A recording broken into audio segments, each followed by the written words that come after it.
right now, as you settle into the dark and let your body grow heavy. There is something sitting just behind your eyes that weighs barely more than a bag of sugar.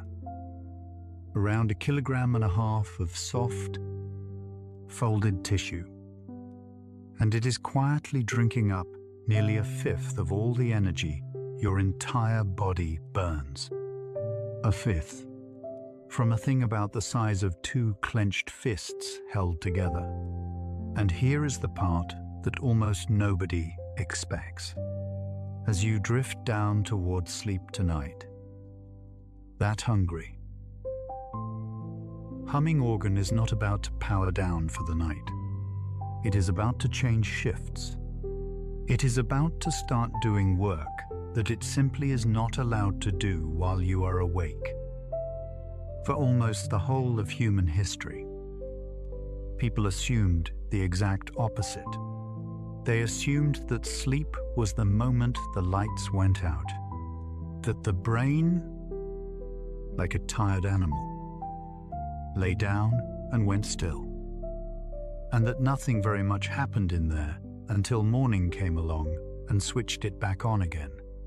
Sleep was the empty hours, the dark gap in the middle of the day, the time when, as far as anyone could honestly tell, you simply stopped existing for a while and then started up again. Consider just one number to feel the size of what you are about to miss.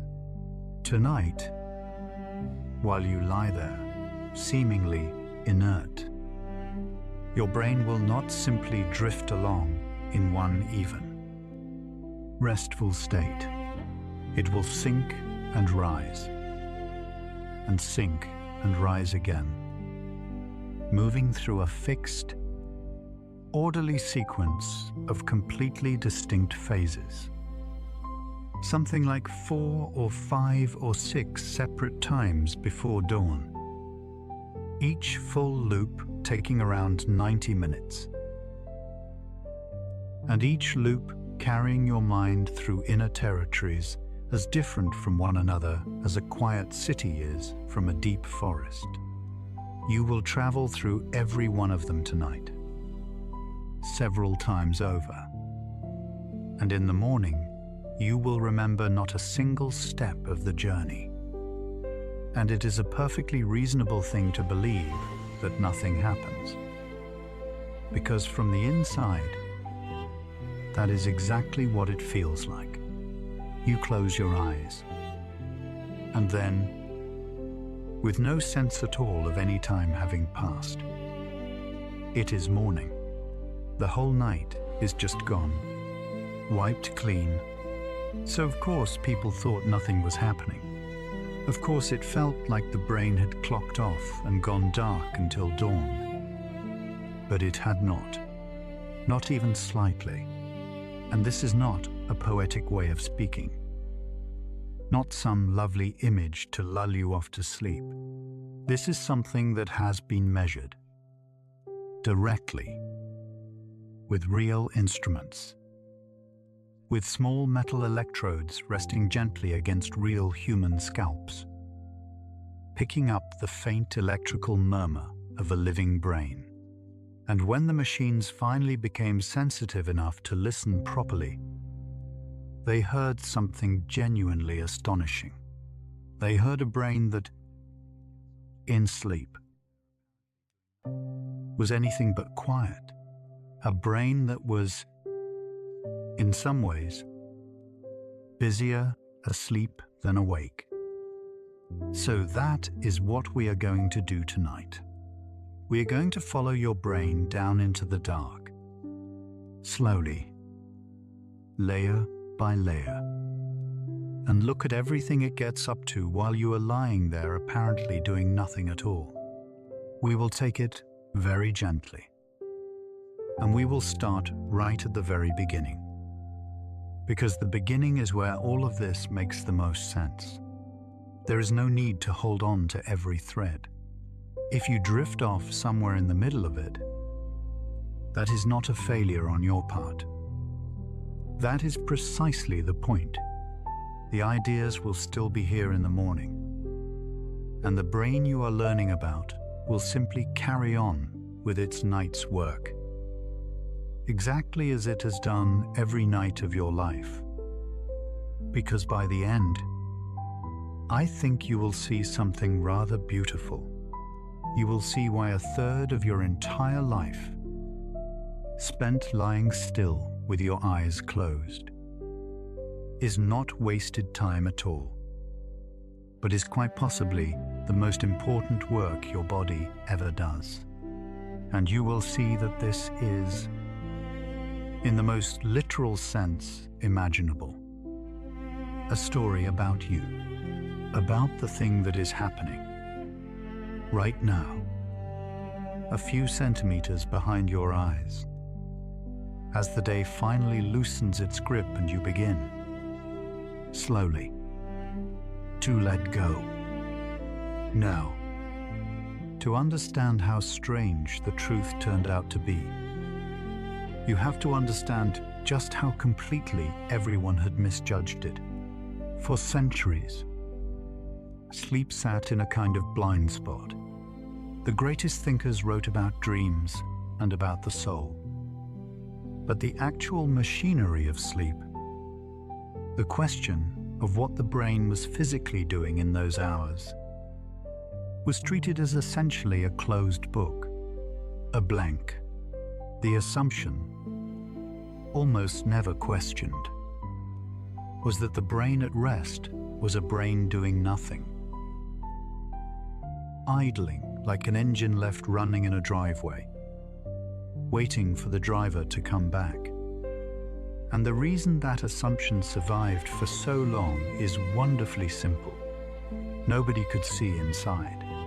You cannot watch a sleeping brain think from the outside.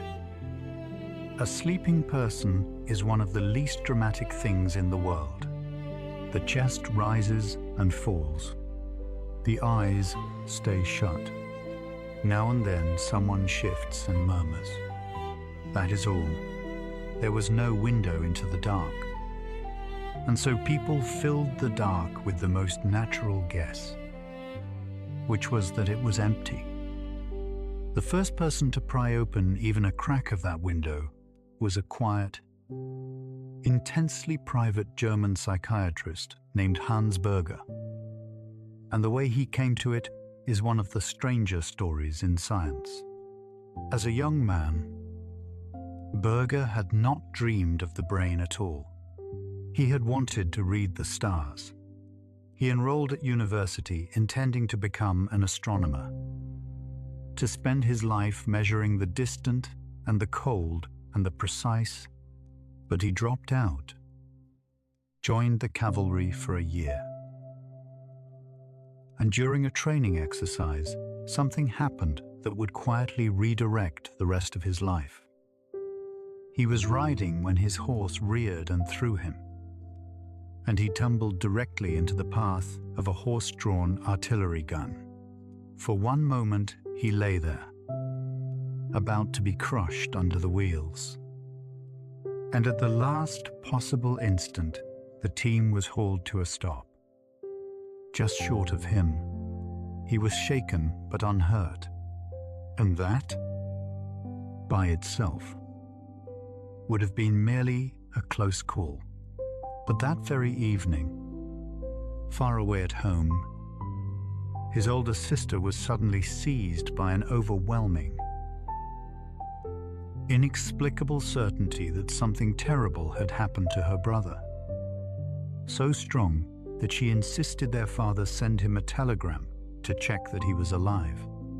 It is said that Berger, who almost never received telegrams, was deeply shaken when it arrived, asking after his safety on the exact day he had nearly died. Now, you can read that however you like.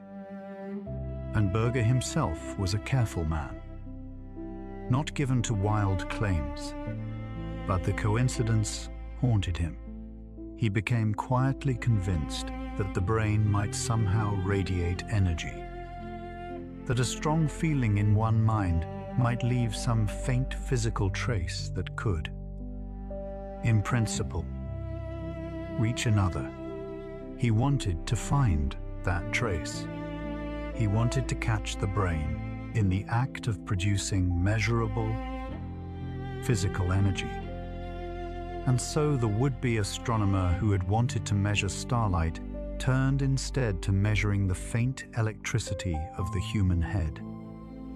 For years he worked at it, in near secrecy, in a clinic in the town of Jena, trying one arrangement of electrodes after another, on patient, on his own son, on himself. And on the 6th of July, in 1924, he finally succeeded, using electrodes placed on the scalp of a 17-year-old who had undergone brain surgery. Berger recorded the first electrical signal ever captured from a living human brain. A small, trembling line, traced out on paper, that rose and fell in a steady rhythm. The brain, it turned out, was singing, very faintly, all on its own. And when he looked closely at that rhythm, he found something he had not expected.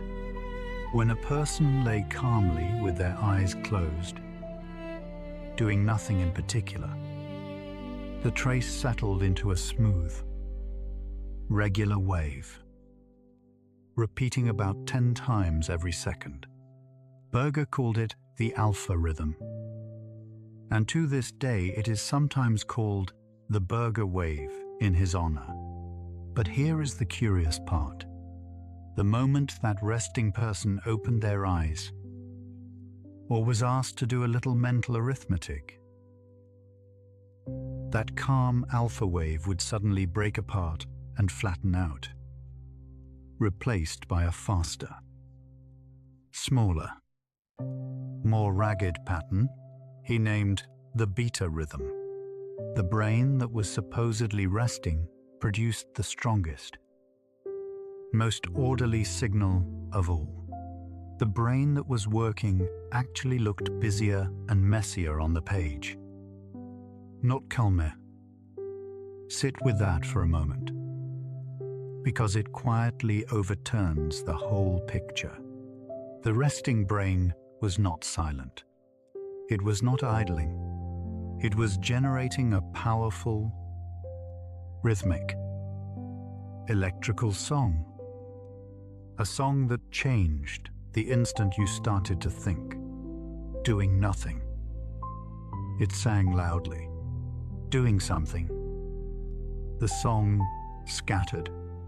The supposed off switch did not turn anything off at all. Berger knew what he had, and yet he was so afraid of being ridiculed by the established scientists of his day that he sat on the discovery for nearly 5 years, recording and re-recording, checking and rechecking, terrified that he had made some embarrassing mistake. He did not publish until 1929, and when he finally did, the reaction was, at first, exactly the cool skepticism he had feared. Before the rest of the world slowly realized that this shy man in a provincial clinic had handed them an entirely new sense, he had given science its first ear pressed to the wall of the living mind. The instrument he had built has a long and clumsy name, the electroencephalogram, which simply means a drawing of the brain's electricity, and it is usually shortened to its initials, the EEG, and it is hard to overstate what it gave us. Before the EEG, the sleeping brain was a sealed room with no keyhole. You could sit beside a sleeping person all night and learn almost nothing about what their mind was doing, After the EEG, for the first time in the whole history of our species, you could watch the activity of a sleeping brain unfold from the outside, in real time, as a living line of ink moving across a slowly turning roll of paper. You could finally see, rather than guess. And the moment people started to look, the old story of the silent, switched-off brain did not just bend, it shattered. And that ear was about to hear something nobody was ready for. Because if the brain sang like this while merely resting with its eyes shut, the obvious next question, the one that hangs in the air the moment you grasp what Berger found, is almost unbearable in its simplicity. What in the world was it doing once you were truly, deeply asleep? In the years after Berger, his strange new instrument spread out of his clinic and into laboratories around the world. And eventually, a handful of curious researchers did the obvious thing. The thing he had only begun to do. They wired people up and watched them. Not for a few minutes, but all night long, hour after hour, as they slept, and what scrolled out onto the paper was not a flat, dead line. It was not one steady state held all night, like a note held on an organ. It was a changing landscape, as a person sank down out of waking. The waves swelled and slowed. The quick little ripples of the alert mind giving way to broader and broader swells, as though the sleeper were walking down a staircase into deeper and deeper water. The rhythm growing slower and grander with every step, until at the very bottom, the whole brain seemed to be rolling in enormous, unhurried waves. So sleep was not one thing at all. It was a journey. It had a shape, a structure, a descent into stages, each with its own electrical signature, each different from the last. That alone would have been a revelation. But the deepest shock was still waiting, folded into those long nightly recordings. And it would not be noticed for years, because every so often, on one of those rolls of paper, in the dead middle of the night, when the sleeper was by every other measure utterly unconscious, the pen would suddenly begin to scribble fast and small and frantic, tracing out a pattern that looked impossibly exactly like a wide-awake brain in the middle of the day, a storm of waking activity, inside the body of a person who was sound asleep, and nobody yet understood what they were looking at. That frantic pattern in the middle of the night sat unexplained for a surprisingly long time, partly because the people watching were not really looking for it, and partly because what it implied was so odd that it was easier to assume the machine had hiccuped. It took a tired, stubborn graduate student in Chicago, working with borrowed equipment in the early 1950s, to finally take it seriously. His name was Eugene Asarinsky, and he was not, by his own later account, an easy man to work with. He was prickly, broke, scraping by, and more than a little obsessive. And he had been handed a research question that nobody else much wanted, which was the slow, dull-sounding business of watching the eyes of sleeping people. Asarinsky rigged up a machine to record the tiny electrical signals made by the muscles around the eyes. so that he could track eye movement in the dark without having to sit there and stare. And the very first sleeper he tested it on those long, early nights, was his own 8-year-old son, whom he wired up and watched as the boy drifted off. What he saw, once he trusted it, stopped him cold several times a night, in clusters. The sleeper's eyes would begin to dart back and forth beneath the closed lids. Quickly, yakily, as though they were watching something happen. And at exactly those moments, when he also recorded the brain itself, the EEG lit up with that fast, frantic, waking-looking pattern. The eyes raced. The brain blazed. And yet the body lay still, and the person could not be easily woken. It was happening on a schedule. Again and again. Every single night. This was 1953.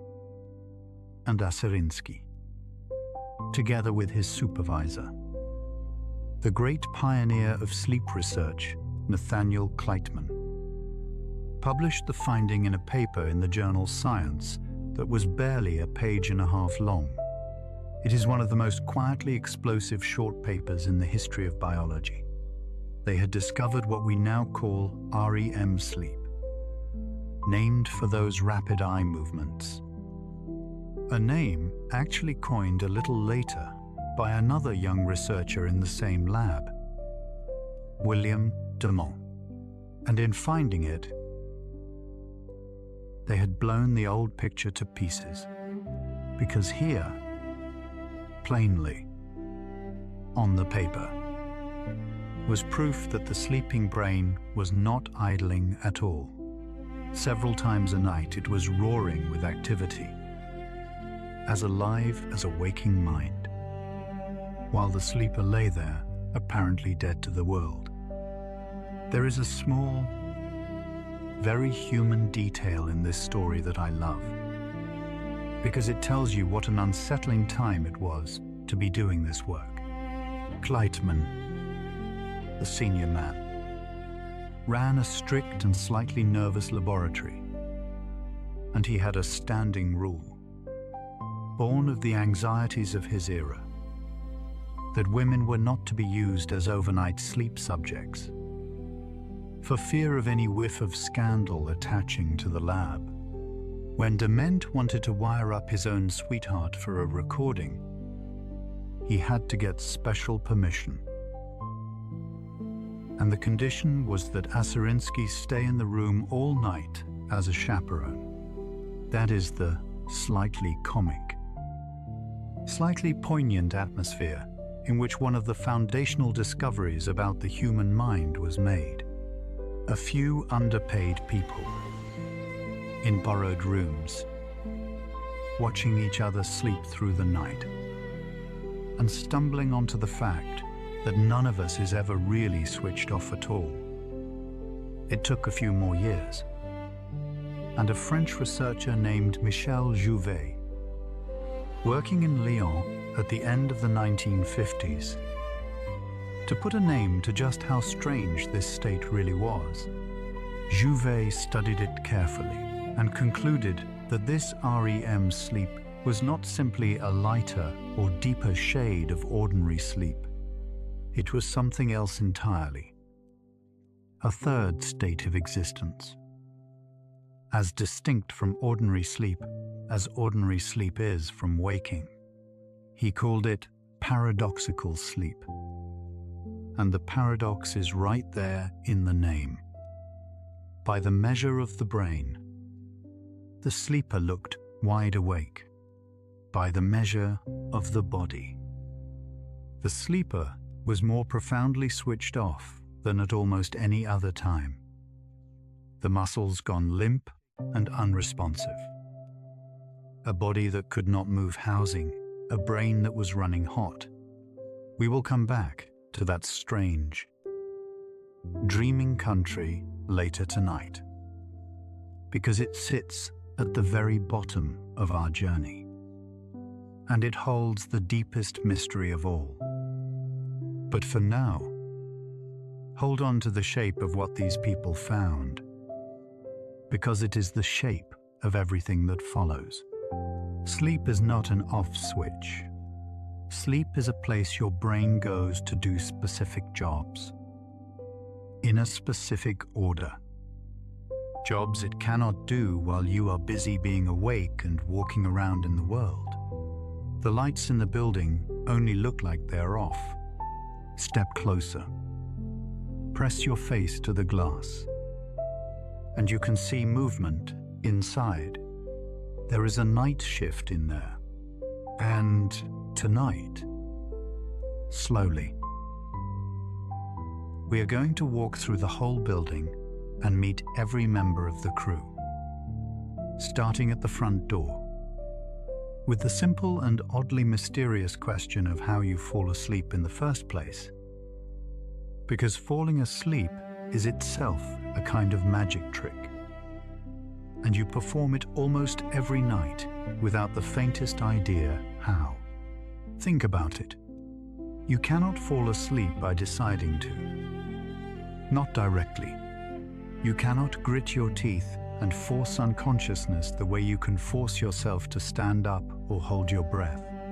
In fact, the harder you try, the further away it floats, as anyone who has ever lain awake at 3 in the morning, furious with themselves for being awake, knows all too well. Sleep is not something you do. It is something you allow. It arrives. When it arrives, on its own terms. So what, exactly, is throwing the switch? To answer that, it helps to think of it as two separate forces, quietly pushing on you all day long. And the way they were first clearly described is itself a tidy little piece of science. In 1982, a sleep researcher named Alexander Borbély laid out what is still called the two-process model of sleep. And although the details have grown more complicated since, the basic idea is so clean and useful that it has never gone away. He said that whether you are awake or asleep at any given moment comes down to the tug of war between two things. He called them, plainly, Process S and Process C. Process S is sleep pressure. It is, in the simplest terms, a kind of tiredness that builds up steadily the entire time you're awake, like sand trickling into the bottom of a bag, getting heavier and heavier the longer you have been up. The longer you are awake, the more of it accumulates, and the harder it pushes you towards sleep. Stay up all night, and by morning that pressure is enormous, almost unbearable. Sleep, and it drains away, so that you wake up with the bag nearly empty, ready to begin filling again. That rising, falling weight is process S, and it is the reason you cannot stay awake forever, no matter how much coffee you drink. And what is the sand made of? For a long time, this was a mystery. But a major part of the answer turns out to be a small molecule with a large name: adenosine. As your brain cells go about the relentless business of being awake, burning energy hour after hour, adenosine builds up in the spaces around them as a kind of byproduct, a metabolic exhaust, and as it accumulates, it presses down on the wakefulness systems of the brain, dimming them, making you drowsier and drowsier. It is, in a very real sense, the chemical fingerprint of how long you have been awake. The pressure you feel behind your eyes late at night is, in part, adenosine quietly piling up. Here is a detail that will make this suddenly personal, especially if you are the kind of person who cannot start the day without a particular hot drink. Caffeine, the most widely used drug on Earth, works almost entirely on this one system. Caffeine does not give you energy. It has no energy in it.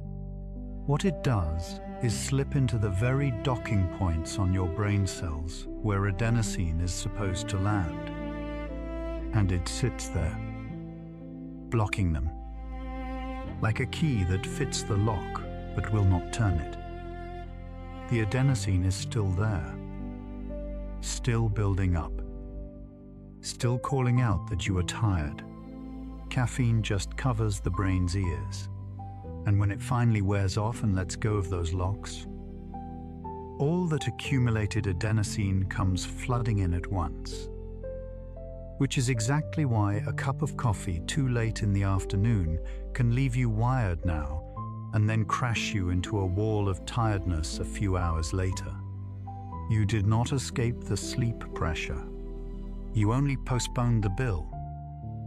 Now, if process S, that rising tide of sleep pressure, were the whole story, you would simply get sleepier and sleepier through the day in a straight line and pass out the moment the pressure crossed some threshold. But that is obviously not how it works. You can feel reasonably awake late in the evening, even after a long day. And you can feel groggy in the early afternoon, even though you have not been awake all that long. Something else is shaping the curve, and that something is process C. The second force, your internal clock. Process C is the circadian rhythm, a roughly 24-hour cycle generated deep inside your brain by a tiny cluster of cells that acts as a master timekeeper, kept roughly in step with the outside world by the rising and setting of the sun. Through the day, this clock sends out a rising signal of alertness, a kind of counterpressure that pushes back against the mounting sleep pressure of process S, holding you up, keeping you awake and functional even as the adenosine piles higher.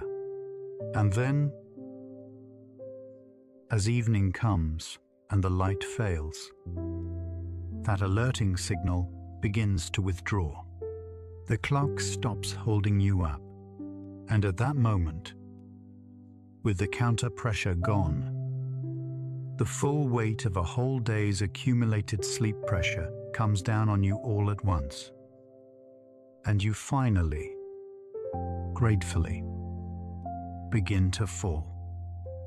So, falling asleep, that nightly magic trick, is really the meeting of those two forces. The heavy tide of sleep pressure that has been rising since you woke, and the evening retreat of the clock that had been holding it back. When they line up, the door opens, and the moment it does, something has to actually reach in and flip the brain from the waking state into the sleeping one. There has to be a switch. And the discovery of that switch, of the actual machinery in your head that holds you awake and then lets you go, came from one of the most touching and dogged detective stories in all of sleep science. And it began, of all places, with a colony of dogs that kept falling asleep. For decades, doctors had known about a strange and rare condition called narcolepsy, in which the boundary between waking and sleep seems to break down. People with narcolepsy can be overwhelmed by irresistible sleepiness in the middle of the day. And, more dramatically, can suddenly lose all muscle tone and collapse. Wide awake, but limp. In response to a strong emotion like laughter or surprise, it was as though the switch in their brains was faulty, letting pieces of sleep, including that strange muscle paralysis of REM, leak directly into waking life. But nobody knew what the switch was, or what was wrong with it. At Stanford University, a researcher named Emmanuel Mignot set out to find the cause, and he chose a long and patient road. He had discovered that the condition ran in certain lines of dogs, particularly Dobermans, who would go limp and slump to the floor with excitement. And he established a colony of these narcoleptic dogs and spent the better part of a decade, year after painstaking year, breeding them and tracking down the precise genetic flaw responsible. It was slow, unglamorous,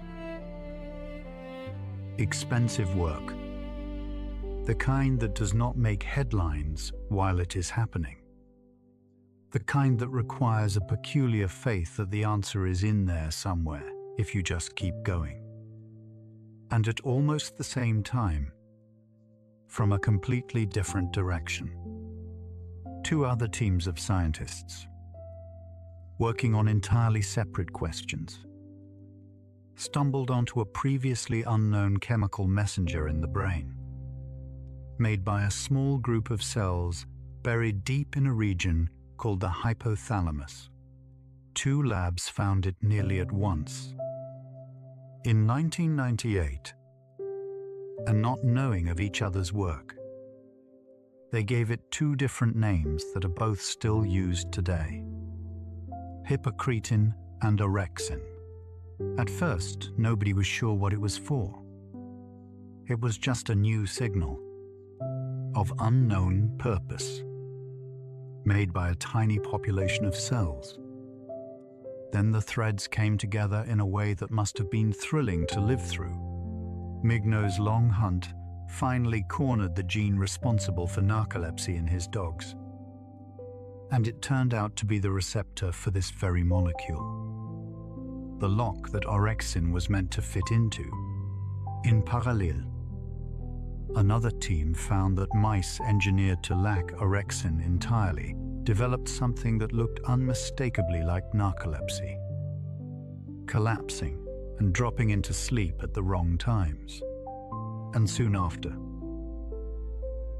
it was confirmed in people. In the most common form of human narcolepsy, the brain has lost the cells that make orexin, somewhere between roughly 50 and 80,000 neurons, a tiny population deep in the hypothalamus, quietly destroyed, and without them, the switch between waking and sleeping no longer holds. Because that is what orexin does. Those few tens of thousands of cells, a vanishingly small fraction of the brain's billions, act like the hand on the master switch, or better, like a steadying grip that holds the switch firmly in the on position throughout your waking day. They stabilize wakefulness, they keep you reliably, continuously awake, and they keep the door to sleep, and especially to that paralyzing dream state, firmly shut until the proper time. Take those cells away, and the switch becomes loose and unstable, flipping at random, letting sleep spill into the day and wakefulness fracture the night.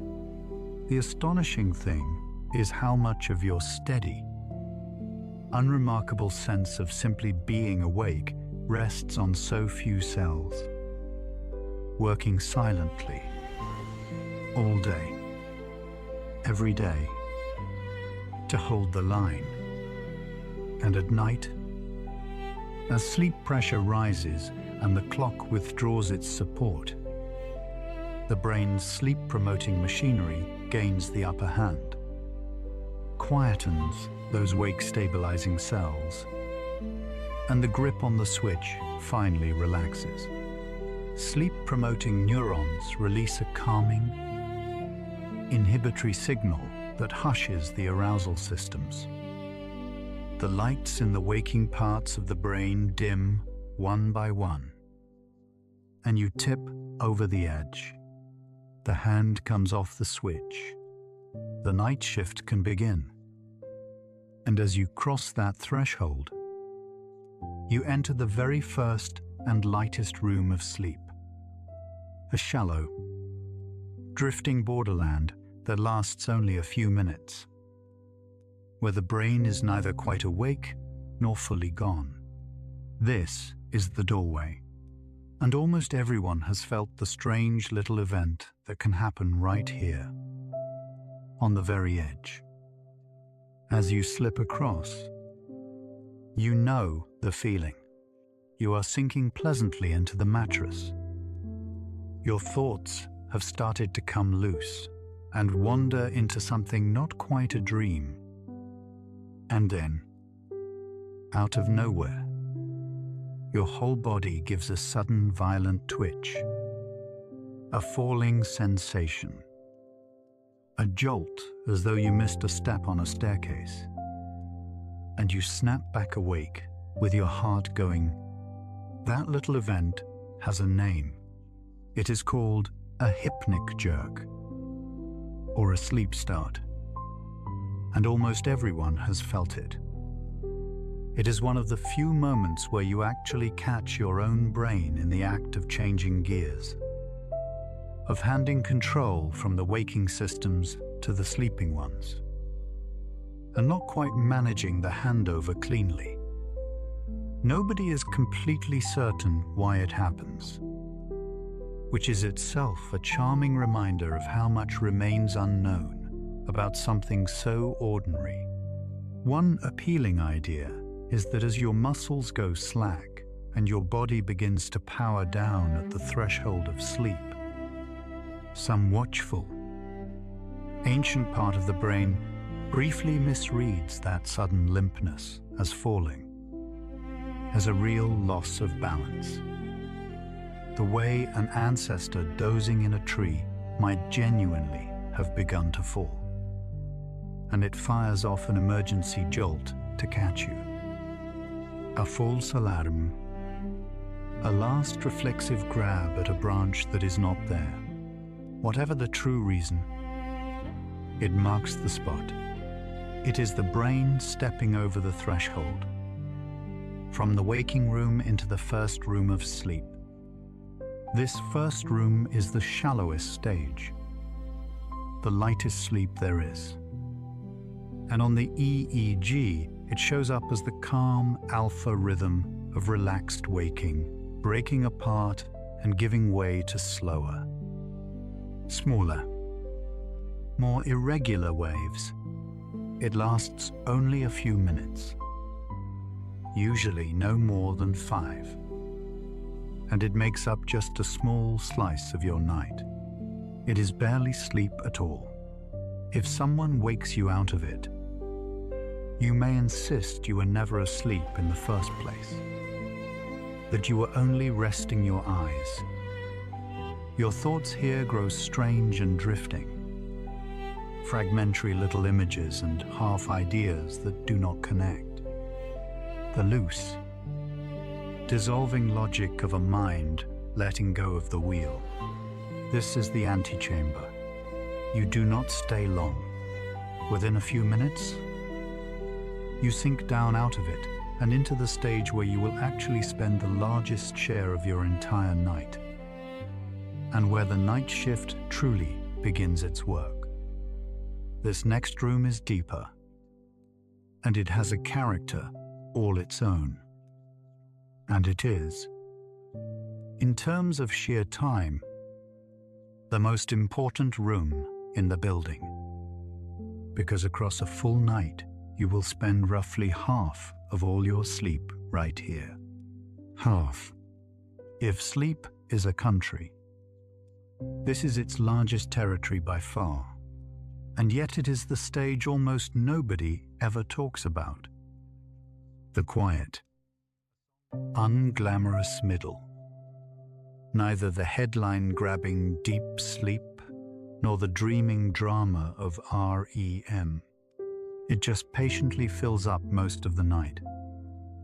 And when researchers look at the brain's electrical signature in this stage, they find two beautiful and very distinctive events written onto the trace. Two signatures that appear nowhere else. And they tell us something remarkable about what the sleeping brain is up to. The first is called a sleep spindle, against the slow background rhythm of this stage. Every so often, there is a sudden, brief burst of fast, rhythmic waves, a tight little flurry that rises and then fades away in about a second. And on the old paper traces, it looked like the tapered shape of the spindle on a spinning wheel, which is how it got its name. These spindles are not random noise. They are generated by an elegant piece of circuitry running between the deep, central relay station of the brain, the thalamus, and the great outer wrinkled sheet of the cortex. The two of them firing back and forth in a coordinated rhythm. And we now think these little flurries are doing real and important work, including, as we will see when we come to memory, the work of locking the day's learning into place. For now, just hold the image several times a minute, all through this long middle stage of your night. Your brain sends up these brief, bright sparks of fast activity, like signal flares fired quietly into the dark. The second signature is even more striking, and it is called a K-complex. It is a single, large, sharp wave, a sudden big swing in the trace that stands out dramatically against everything around it. And it is one of the largest electrical events a healthy sleeping brain ever produces. And here is the fascinating part. K-complexes can be triggered by the outside world, a sound in the room, a door closing somewhere in the house, a touch can provoke one of these great waves in the sleeping brain, which means that even now, deep in this stage, with you apparently oblivious to everything, some part of your brain is still listening. It is still monitoring the world, still receiving the door and the footstep and the distant car. It simply chooses, most of the time, not to wake you. And that points us to one of the most underappreciated jobs the sleeping brain performs. The job of the gatekeeper, the one who decides what gets through and what is held at the door. Think about what a strange and dangerous thing sleep is. From the point of view of survival, for a third of your life you lie there, unconscious, defenseless, unable to see a threat coming. To do that safely, the brain cannot truly switch off its senses. It has to keep one ear open. But if it let everything through, every creak and gust and shifting shadow, you would never get a moment's rest. So it strikes a careful, brilliant bargain. It builds a gate.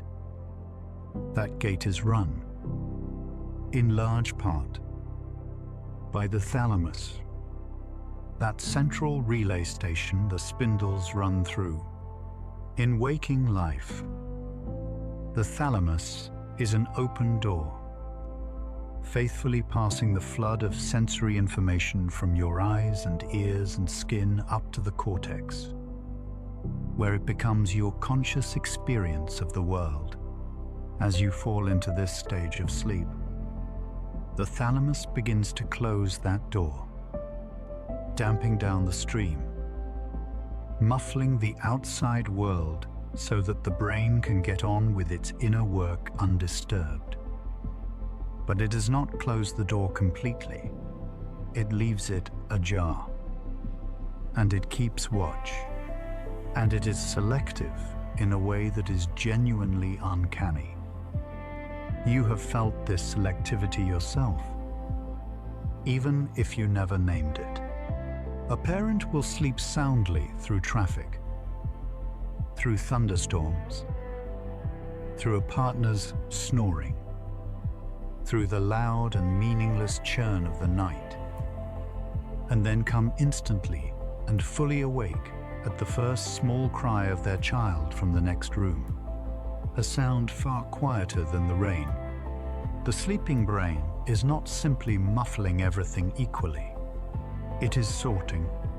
It is running the steady, harmless,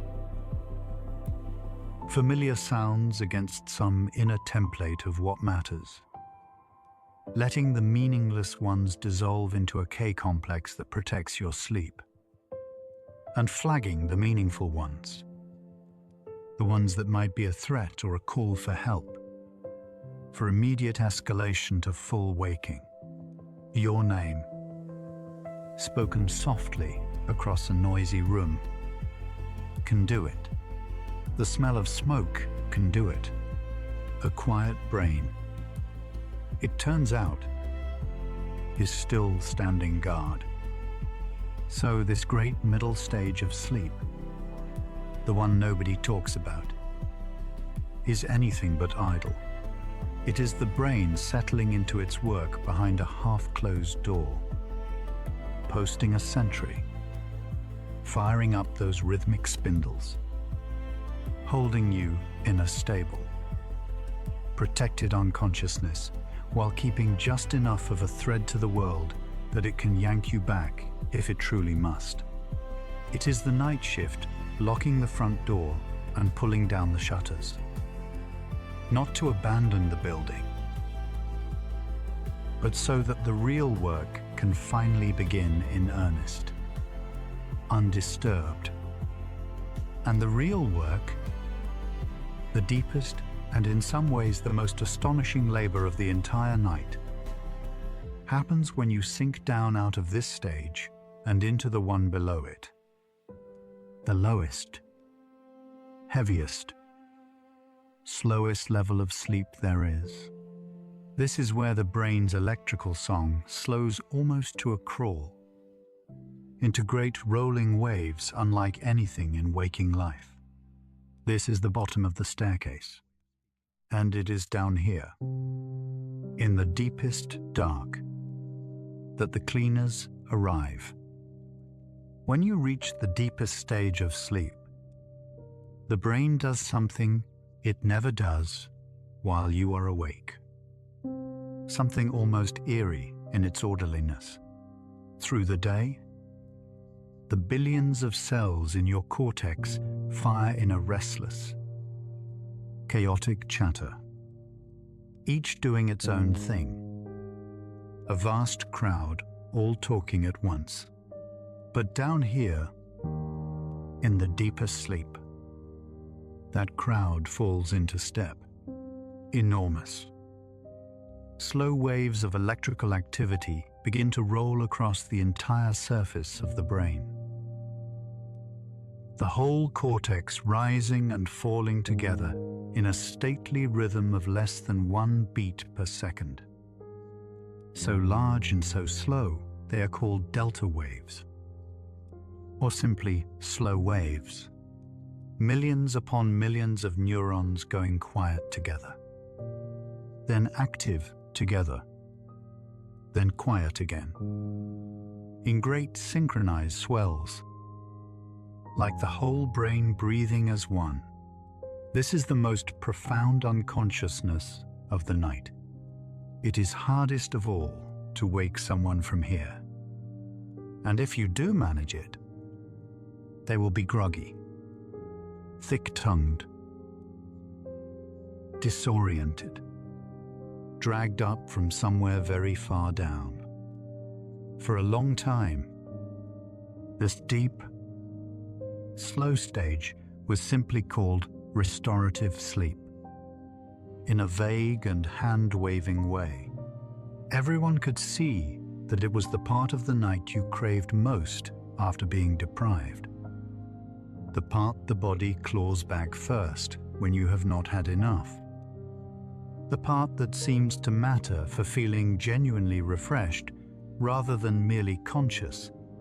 But what it was actually doing down there, mechanically, physically, remained a mystery for decades.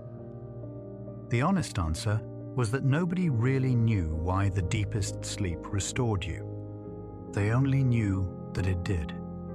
And then, quite recently, a discovery came along that offered one of the most vivid and frankly startling answers anyone had imagined. And it reframed the deep stage of sleep as something close to a nightly cleaning cycle for the brain. The discovery came from the laboratory of a neuroscientist named Maiken Nedergaard, working in Rochester. Around the years 2012 and 2013, and to understand why it was such a surprise, you have to know a small puzzle about the brain that had quietly bothered scientists for years. Everywhere else in your body, there is a cleaning service. Your tissues are laced with a network of vessels called the lymphatic system, a kind of drainage plumbing that carries away cellular waste, the rubbish that every busy, living cell inevitably produces. But the brain, the single most metabolically active and demanding organ you have, the one that burns a fifth of your energy and therefore generates a great deal of waste, appeared to have no such plumbing at all. No lymphatic vessels ran through it. So how on earth did the brain take out its own trash? What Nedergaard and her colleagues found is that the brain has its own distinctive cleaning system, one that piggybacks cleverly on the plumbing it already has. The brain and spinal cord are bathed in a clear liquid called cerebrospinal fluid. And it turns out that this fluid does not just cushion the brain, it flushes through it. It flows in along the outsides of the blood vessels that dive down into the brain tissue, washes through the narrow spaces between the brain cells, picking up waste as it goes, and then drains back out along other vessels, carrying the rubbish away to be disposed of. Because this system depends on the brain's support cells, called glia, and because it does the job of the lymphatic system, Nedergaard's team gave it a name that fuses the two ideas. They called it the glymphatic system. And here is the part that ties it directly to your sleep, the part that made everyone sit up. This cleaning process barely runs while you are awake. It is during sleep, and especially during this deepest, slow wave stage, that it truly switches on. In studies of sleeping mice, the team found that the spaces between the brain cells actually open up during sleep, the cells themselves shrinking back a little to widen the channels between them. so that the cleansing fluid can rush through far more freely than it can in the cramped, swollen, busy brain of waking. By some measures, the flow through those spaces increased enormously once the animal was asleep. The deep, a slow rhythm of this stage appears to help drive the flow, pulsing the fluid through the tissue. The waking brain, packed tight and firing hard, is simply too congested to clean. It has to wait until you lie down and go under. Nedegard herself put it in an image that is hard to forget. It is, she said, a little like turning on the dishwasher before you go to bed and waking up with a clean brain. And among the things being rinsed away on that nightly cycle are proteins that you very much do not want building up. One of them, in particular, is a sticky molecule called amyloid beta, which is notorious because, over many years, its accumulation and clumping in the brain is one of the hallmarks associated with Alzheimer's disease. The deep sleep cleaning cycle appears to help clear amyloid beta away each night before it can gather and stick. Now, I want to be careful and honest here, in the way these gentle topics deserve, because this is genuinely new and active science, not settled fact, and it would be wrong to tie it up with too neat a bow. The glymphatic system is still being intensely studied and, in places, intensely debated. Researchers are still arguing about exactly how the fluid moves. How much of the rodent findings carry over cleanly to the much larger and more complicated human brain? And how big the effects really are. The very first direct evidence that something like this network operates in living people has only emerged quite recently. So please hold this not as a closed case, but as a beautiful, fast-moving frontier. A strong and compelling idea that the deepest sleep is, among other things, a time of cleaning, with the fine print still being written. What is clear, and clear from many directions, is that deep sleep is doing something restorative and physical. Something the body urgently needs and protects. But even taken cautiously, sit for a moment with the picture it paints, because it is quietly profound. Every single night of your life, when you sink down into your deepest sleep, the channels in your brain widen. A clear tide begins to move through the spaces between your cells, and the accumulated residue of a whole day of thinking, feeling, worrying, and remembering is gently washed downstream and carried away. The very fact that you were awake, that you used your mind all day, left a kind of microscopic dust settling through the tissue. And tonight, while you do nothing, while you are not even there, the cleaners come through the dark and quiet building, working their way along the corridors you cannot reach in daylight, rinsing the floors clean so that tomorrow you can begin again with a mind swept fresh. This is the deepest secret of the deep stage, the lowest room at the bottom of the staircase. It is not idleness. It is maintenance of the most fundamental kind. The kind that can only be done when the building is empty and still and the day crew has finally gone home. And it helps explain something you have surely felt in your own body. That particular gray, polluted heaviness of a night of bad sleep, the sense the next day of a mind that has not been properly cleaned, because, in a real and physical sense, it has not.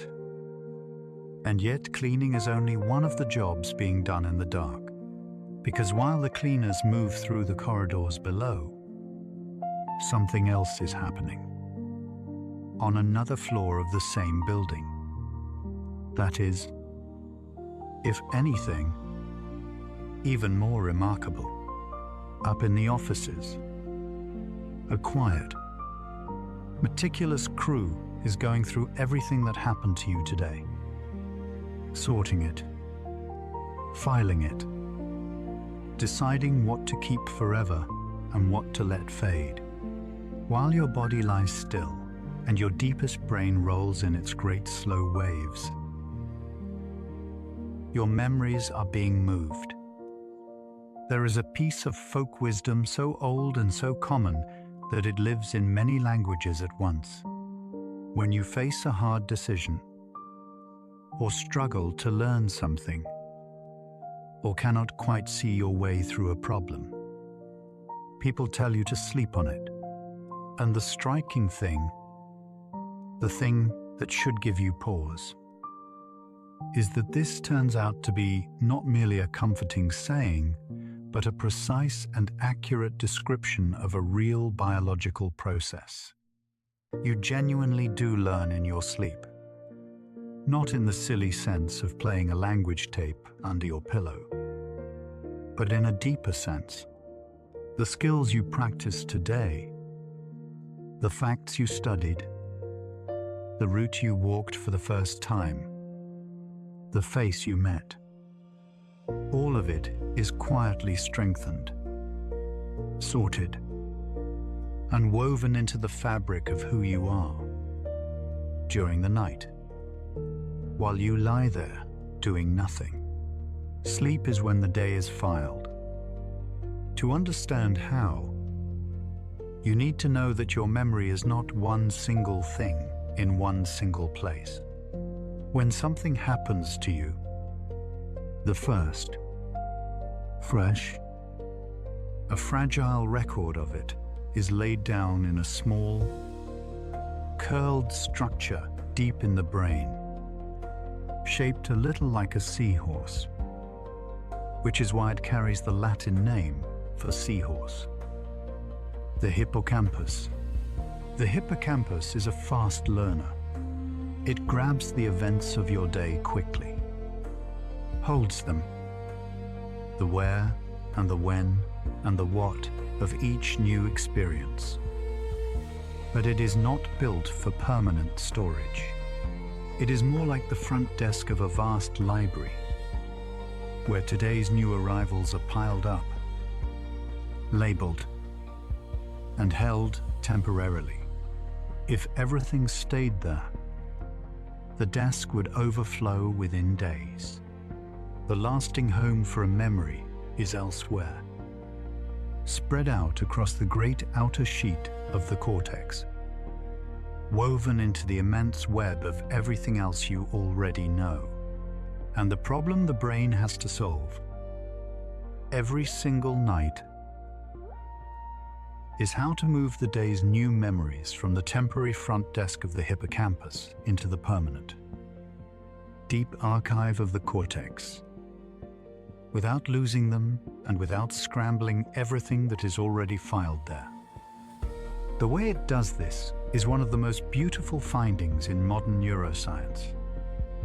And it was first glimpsed not in people, but in rats, running through mazes. In the early 1990s, researchers were recording from the hippocampus of rats as the animals explored a maze. And they could see specific cells fire in a specific order as the rat ran a specific path. A little signature sequence of neurons. This one, then that one, then the next. Tracing the journey through space. And then they kept recording after the rat fell asleep. and what they saw was astonishing. During sleep, those same cells fired again, in the same order, running through the very same sequence the rat had traced while awake. Only now, faster, compressed, played back at high speed. The sleeping rat was, in a real and measurable sense, rerunning the maze in its mind, replaying the day, going over the path again and again in the dark. This is now called memory replay, and it appears to be at the very heart of how sleep consolidates memory. During the night, the brain reactivates the patterns it recorded during the day, replaying them over and over. And it is thought that each replay strengthens the memory and, crucially, gradually copies it from the temporary store of the hippocampus into the permanent store of the cortex. The front desk reads out today's new entries, again and again, while the deep archive slowly writes them into the permanent record. And the more a particular memory is replayed, it seems, the more firmly it takes hold. And here is where the different parts of the night that we have been walking through all turn out to be working together in an exquisitely coordinated dance, which is the part I find genuinely moving. Remember those great slow waves of the deepest stage, the whole cortex rising and falling together. Remember the sleep spindles, those quick bright flurries firing up out of the thalamus. It turns out that the replay of memories is carefully timed to these rhythms.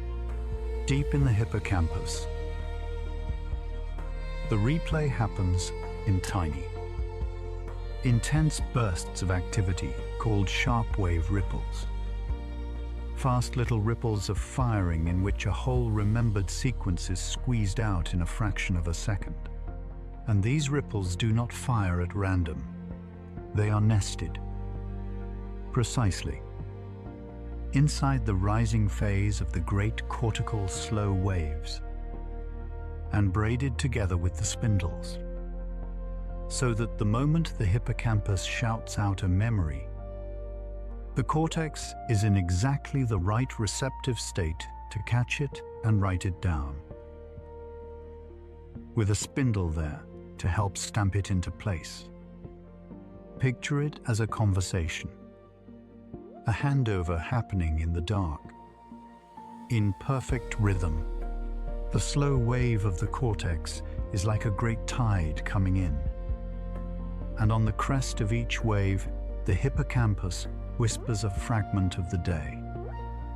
This face, that path, this fact. And the cortex receives it and files it a little deeper. And a spindle flickers to seal the new connection. And then the tide goes out again and comes back in. And the next fragment is passed across, all night long, on this slow rolling rhythm. Today is read out from the temporary desk and copied, line by line, into the permanent library of you. The spindles, the slow waves, the ripples, 3 separate signatures we discovered separately over decades, all turn out to be parts of one coordinated machine for moving memory. And this gives a deeper meaning to that old advice to sleep on a problem. Because consolidation is not merely copying. As the brain replays and files the day, it does not store each memory in isolation. It integrates it, threading the new experience into the vast existing web of everything you already know, comparing it, linking it, finding the patterns that connect today to everything that came before. And that integration is in sense where understanding is born. It is thought to be part of why you can wrestle with a problem all evening, get nowhere, sleep, and wake with the answer sitting there, obvious, as if it had assembled itself overnight. In a way, it had. While you slept, the brain went on turning the problem over, fitting the new pieces into the larger picture. And sometimes, by morning, the picture has quietly resolved. Researchers have even learned to reach in and nudge this process in a way that sounds almost like science fiction, but is now a standard and gentle laboratory technique. If you teach someone something while a particular smell drifts in the room, or a particular soft sound plays, and then later, while they are deep in slow wave sleep, you quietly reintroduce that same smell or that same sound. You can coax the brain to preferentially replay and strengthen the memories that were tagged with it. The cue reaches in and says, in effect, this one. File this one carefully. And the sleeping brain obliges. And the person remembers it better the next day. They have, quite literally, been helped to learn in their sleep by whispering to the night shift archivist which papers to file first. So when you lie down tonight, understand what is about to happen up in those offices while you are gone. Everything that happened to you today. The conversation you half remember. The thing you read. The small new skill your hands practiced. The face of someone you met is sitting in a pile on the front desk of your hippocampus. Fresh and fragile and temporary. And in the hours ahead, on the slow tide of your deepest sleep, it will be taken up, read out, replayed, and carried, fragment by fragment, into the deep and permanent library of your mind, to become part of you, to be there for years, perhaps for the rest of your life. You will not feel it happen. You never do. But tomorrow, you will know a little more than you did today, and be a little more yourself, because of the quiet filing done tonight in the dark. And then, having cleaned the corridors and filed the day, the building does the strangest thing of all. It turns on the lights in one particular room. The muscles of the body go completely limp, and the brain, against all expectation, blazes back to life as if it were wide awake, and begins to dream. We have come, now, to the bottom of the night, and to the strangest country in it, roughly every 90 minutes. After the deep slow wave cleaning and filing has done its work, your brain climbs back up out of the depths and crosses over into that paradoxical third state that Asarinsky first glimpsed in the darting eyes of his sleeping son. The state Juvet named paradoxical sleep, and which most of us simply call REM, or dreaming sleep, and everything about it is a contradiction. Look at the brain, and it is ablaze.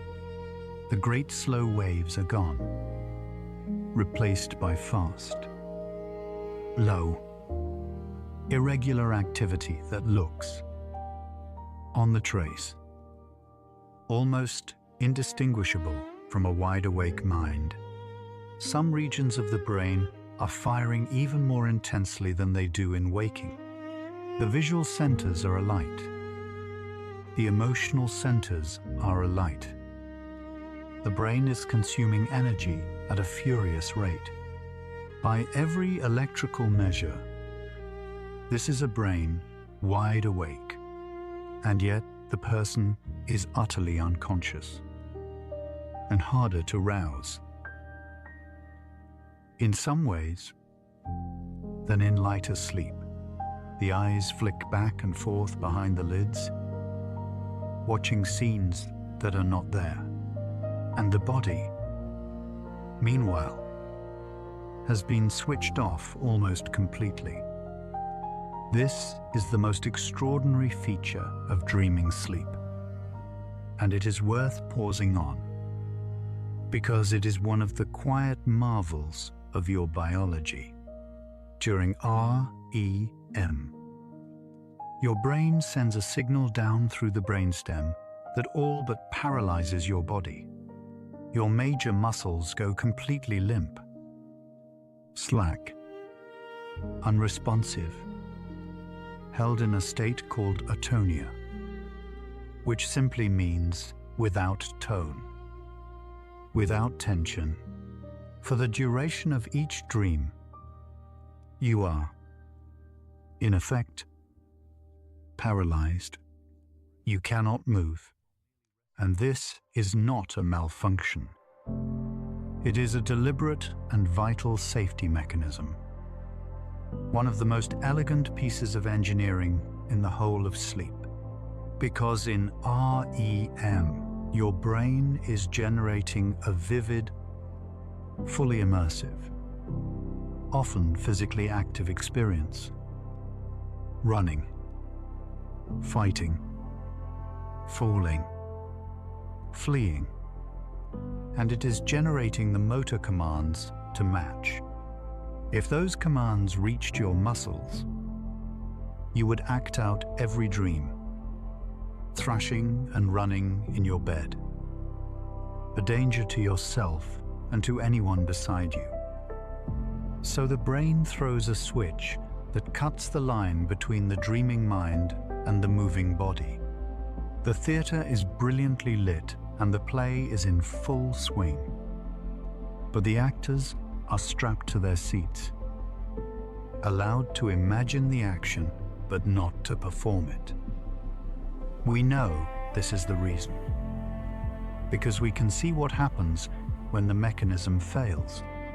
There are people in whom this dream paralysis does not switch on properly, and they do, in fact, act out their dreams, sitting up, speaking, swinging their arms, sometimes leaping from the bed, all while sound asleep and dreaming. And remember the people with narcolepsy, whose unstable switch lets the paralysis of REM leak into waking life, so that a moment of laughter can drop them, limp, to the floor. The dream paralysis is real and physical, and ordinarily it guards you faithfully every single night, holding you still and safe in your bed while your mind goes wandering through impossible places. But why? Why does the brain, having cleaned itself and filed the day, climb back up and stage these vivid, bizarre, emotional hallucinations several times a night, every night, for your whole life, of everything that happens in the sleeping brain? This is the oldest question and, remarkably, still the least settled. We understand the machinery of dreaming far better than we understand its purpose. People have wondered about the meaning of dreams for as long as there have been people. and we still cannot say with full confidence what they are for. For much of the 20th century, the dominant idea came from Sigmund Freud, who held that dreams were disguised messages from a hidden self, coded expressions of buried wishes, that every strange dream image was a kind of riddle concealing a forbidden desire that the dreaming mind had cloaked to protect you from it. It was an enormously influential idea, and for decades, the interpretation of dreams meant decoding these supposed hidden meanings. But it rested on very little that could actually be tested. And as the biology of REM came into focus, a sharp challenge to it arrived. In 1977, two researchers at Harvard, Alan Hobson and Robert McCauley, put forward a deliberately provocative alternative, built on the new understanding of the dreaming brain. They proposed that dreams begin not with hidden wishes, but with essentially random signals. Bursts of electrical activity rising up from the primitive brainstem during REM and washing across the higher brain. These signals are, in this view, fairly chaotic. A storm of activation with no message in it at all. And the dreaming forebrain, faced with this incoming chaos, does what it always does. The thing it cannot help doing. It tries to make a story out of it. It takes the random flashes of imagery and feeling and frantically weaves them into some kind of narrative, however bizarre. Because making sense of things is simply what it is built to do. In their famous phrasing, the dreaming brain is making the best of a bad job, stitching a story out of noise, the strangeness of dreams. In this view, is not concealment. It is the seams showing. The joins where the brain has improvised a plot to connect images that were never meant to connect. This was a bracing, almost deflating idea. Dreams as the brain's improvised commentary on its own random firing. And it landed as a direct blow against the Freudian view that every dream was a meaningful, decodable text. But the story did not end there. And the modern picture has softened and deepened in a way that, I think, gives the dreaming brain back some of its dignity.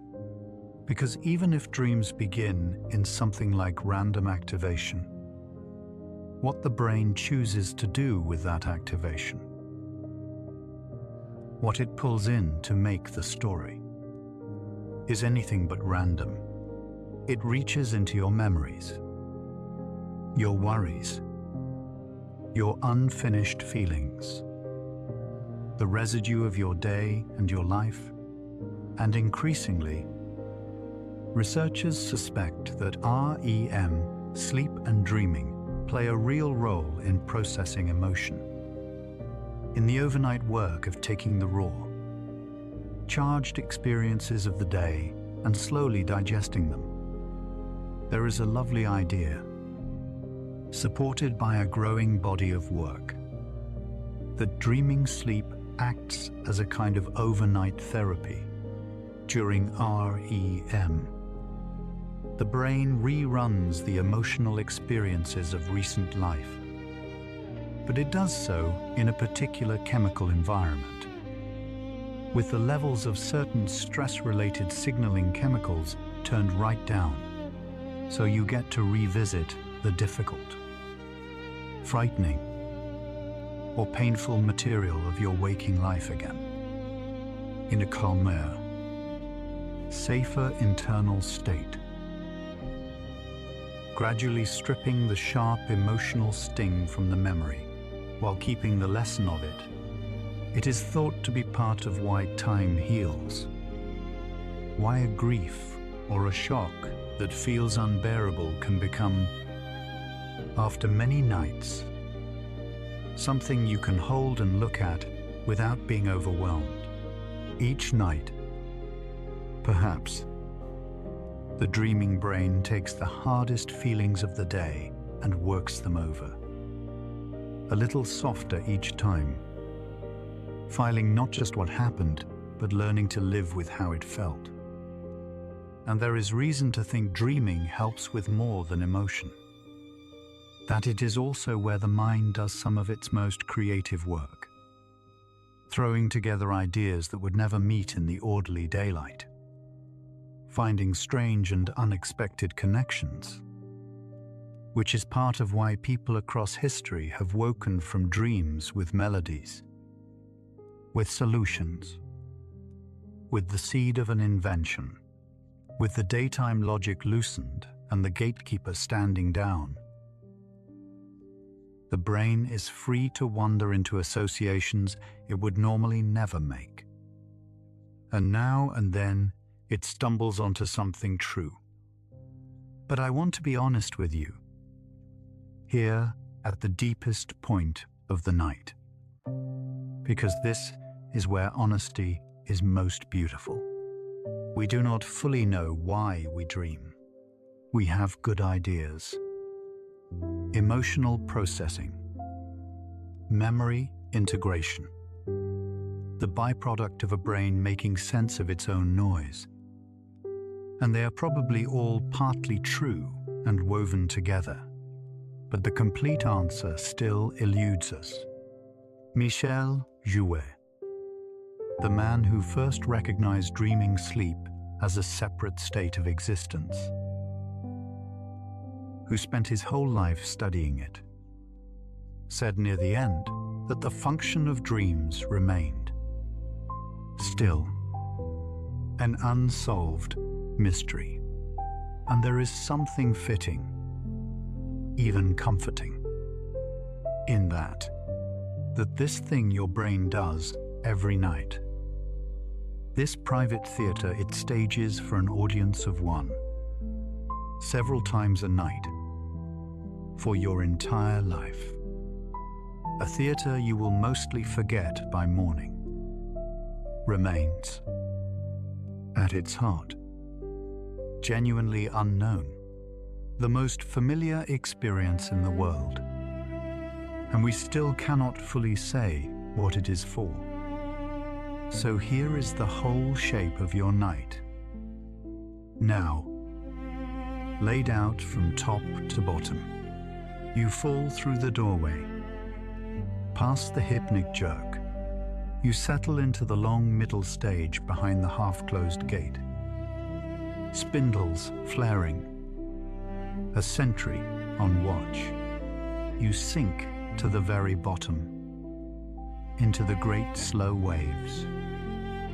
And the cleaners come through and rinse the corridors clean. You rise a little, and the archivists read out the day and carry it into the permanent library. And then the lights come up in the locked theater. Your body goes still and safe. And you dream, working over the feelings of your life in a calmer light. And then the whole cycle begins again. And again. 4, 5, 6 times before dawn. Each loop tilting a little further toward dreaming as morning approaches, so that your longest, richest dreams come in the last stretch before you wake. All of it happening in the dark. All of it without you. All of it for you. Yes. Now, you might be tempted to think of all this as a kind of optional luxury, a nice to have.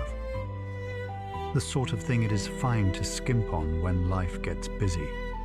We have all done it. We have all decided that sleep was the most expendable thing in the schedule, the easiest corner to cut.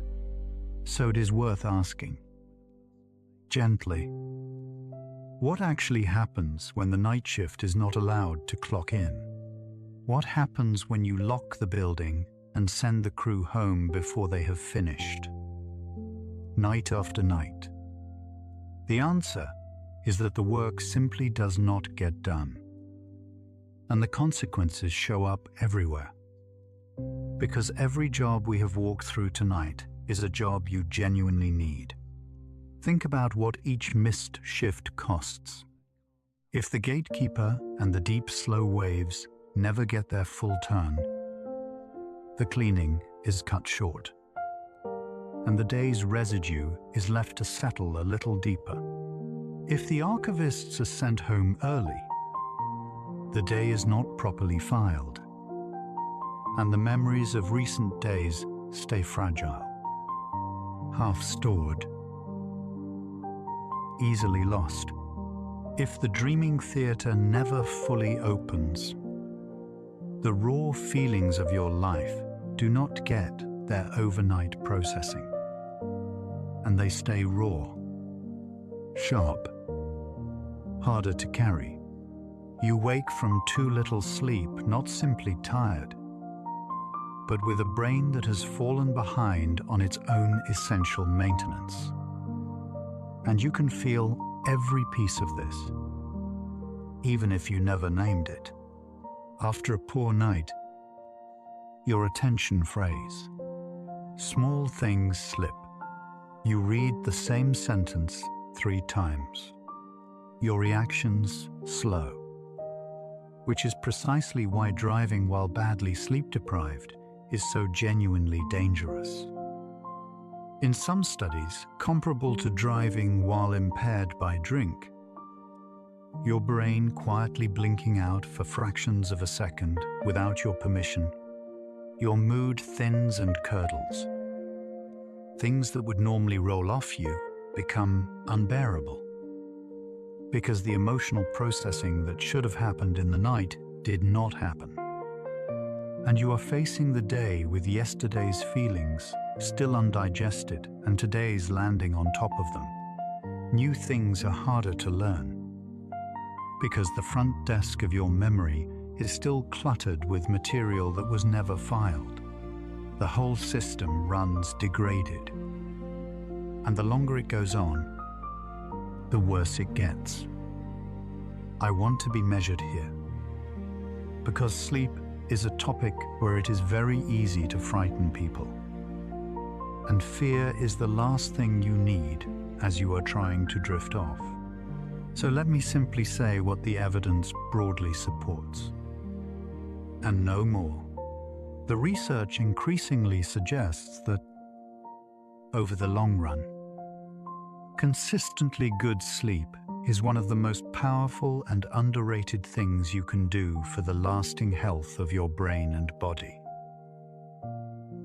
And that chronically poor sleep is associated with a whole range of difficulties, from impaired memory and mood to longer-term risks that scientists are still actively working to understand, including possible links, still being studied and not fully settled, between years of poor sleep and the gradual buildup of the very proteins the cleaning system works to clear. The picture is not yet complete, and you should be wary of anyone who tells you it is, but the direction of it is clear enough. And it points the same way as everything we have learned tonight. The night shift matters. It is not the part of the day you can safely throw away. It may be the part that makes all the rest of it possible. There is one more thing worth knowing before we turn back toward your own bed. And it is perhaps the strongest argument of all for how essential this nightly work must be. Sleep is everywhere in the living world. Every animal that has been carefully studied for it appears to sleep, or to do something very much like it.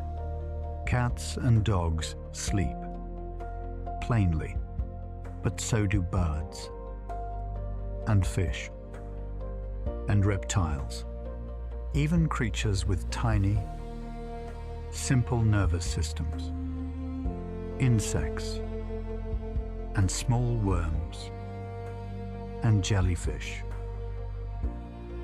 which barely have a brain at all, fall into rest states with the hallmarks of sleep, going still, growing less responsive, and needing to make it up if they are kept from it.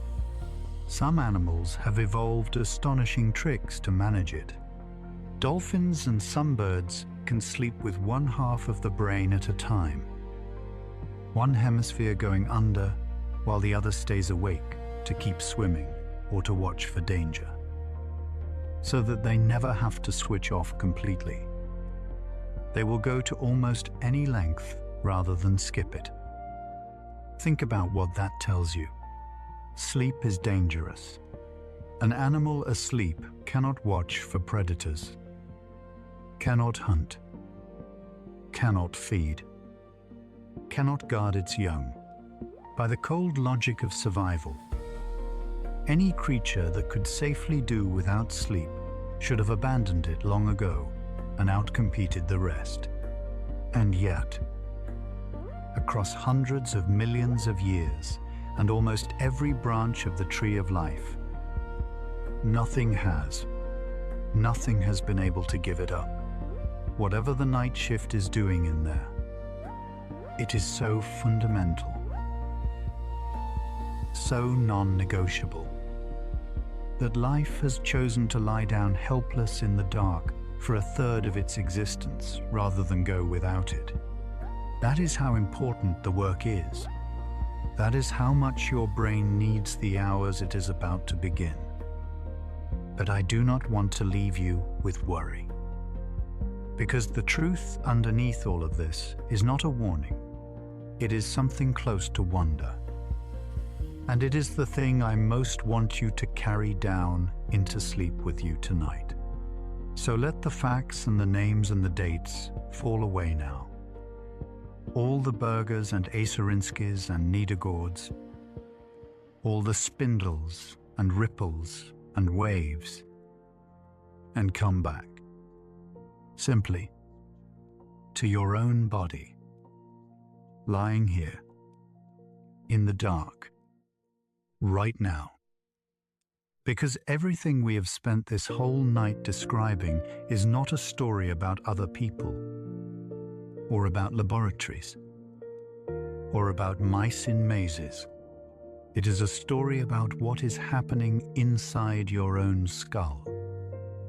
Tonight, in these very minutes, as you lie there and listen, right now, as the day finally lets go of you, the sleep pressure that has been building behind your eyes since you woke this morning is winning at last. And your internal clock is quietly withdrawing the alertness it held you up with all day.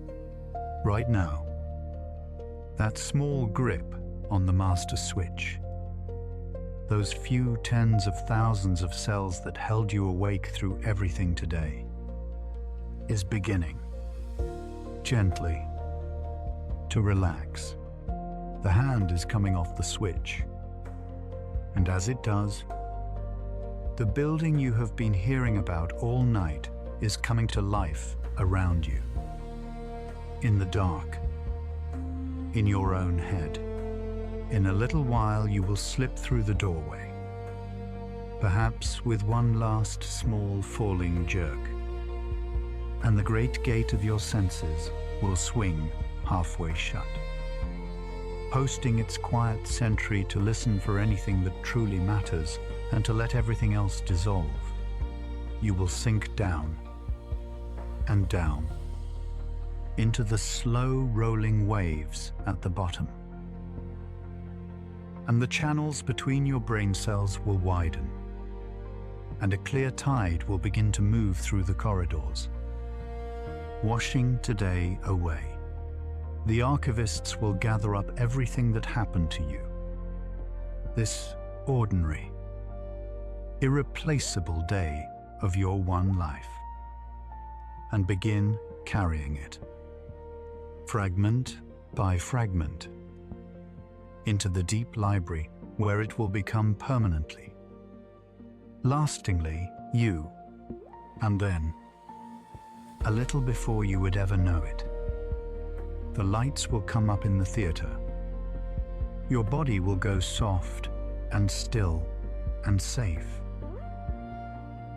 And you will begin to dream, and the brain will start the patient, tender work of making peace with whatever today asked you to feel. None of it requires anything from you. That is the most restful part. You do not have to do a single thing. You do not have to understand it, or remember it, or even believe it. You only have to let go, and lie still, and allow it, the way you have allowed it every night of your life, the way every human being who has ever lived has allowed it, back and back, through all the dark bedrooms of history. Every one of them a building full of quiet workers doing this same secret labor in the night. Take a slow breath and feel how little is actually being asked of you. The work is not yours to do tonight. It is already beginning, all on its own. So here is where we end, and it is the gentlest place we have been all night. For the whole of human history, people looked at a sleeping person and saw an absence, a switched-off mind, an empty stretch of dark, a small nightly rehearsal for nothing, and they were so completely wrong. What looked like the least productive hours of your life are, it turns out, among the most productive of all. While you lie here, doing nothing, achieving nothing, aware of nothing, your brain is performing some of the most vital labor it will do in the entire 24 hours. You are about to do the single most important thing you will do all day, and you are going to do it by letting go of everything, by lying still, and by allowing the night shift in. And there is something quietly beautiful in that. Something worth resting on as you sink. All your life, you have been taught that the things that matter are the things you do, the effort you make, the will you exert, the hours you fill. But this, the deepest maintenance of the mind that carries you through every single day, is something you cannot do by trying. You can only do it by stopping, by surrendering, by becoming, for a few hours, beautifully, completely useless, and trusting the workers in the dark to do what they have always done. The most important work of your day is the work you get to do by finally, fully, putting everything down. So put it down now. Let the names go, and the waves and the cells, all of it. Let it drift off and sink out of sight, because you do not need to hold any of it. Let the day go too. The whole long shape of it. The things that went well and the things that did not. The conversations, the worries, the small, unfinished tasks. You do not have to carry them into the night. That is precisely what the night is for. Hand them over. The archivists will take what matters and file it gently away, and the cleaners will rinse the rest downstream. And in the morning, it will all be lighter, sorted, further away. You can let it all go now. because something patient and ancient and kind is waiting to take it from you. Feel how heavy your body has become, settled into the bed, held by it. Feel your breathing, slower now than when we began, deeper, more even. Each breath a little further apart than the last. There is nothing left to do. There is nowhere to be. The grip is loosening, finger by finger, the hand coming softly off the switch. And there is no reason in the world to hold it any longer. The pressure that built behind your eyes all day is finally being allowed to win. And winning feels like sinking,